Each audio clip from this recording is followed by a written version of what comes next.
वर्ध्यात शेतीच्या वादात तिघांचा मृत्यू, पुतण्याने काकू आणि चुलत भावाची केली हत्या। आरोपी पुतण्याने विष पिऊन केली आत्महत्या। आपल्याला हिंदी येत नाही, आपण हिंदी बोलणार नाही। आईने आपल्याला मराठीत संस्कार दिले, तेच आपण बोलणार। आदिवासी विकास मंत्री अशोक उईकेंचं वक्तव्य। ठाकरे बंधूंचा मोर्चा मतदारांची दिशाभूल करणारा, निवडणुकीला मतं गोळा करण्यासाठी ठाकरेंचा मोर्चा। आमदार रवी राणांची ठाकरे बंधूंवर टीका।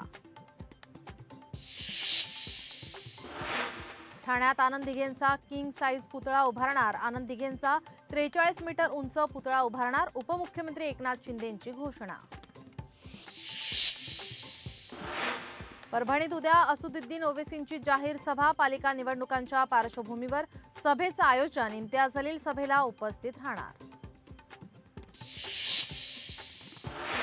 उद्या महाविकास आघाडीची बैठक। उद्या सकाळी 11 वाजता बैठकीचं आयोजन। पावसाळी अधिवेशनाच्या पार्श्वभूमीवर बैठक। विरोधी पक्षनेते अंबादास दानवे यांच्या शिवालय निवासस्थानी बैठक। कल्याण डोंबिवलीत 1 जुलैला 7 तास पाणीपुरवठा बंद। संपूर्ण कल्याण डोंबिवली सहित ग्रामीण भागात देखील पाणी बंद राहणार। महावितरणकडून अधिकृत पत्राद्वारे माहिती। धाराशिवच्या जिल्हा परिषद शाळेमध्ये शिक्षक दारूच्या नशेत। BM मोहोळकर असं शिक्षकाचं नाव। शिक्षकावर कारवाई करण्याची मागणी। चिपळूण पोफळीमधून पोलिसांनी 11,000 रुपयांचा गांजा जप्त करून एकाला घेतलं ताब्यात। रत्नागिरी गुन्हे अन्वेषण विभागाची कारवाई।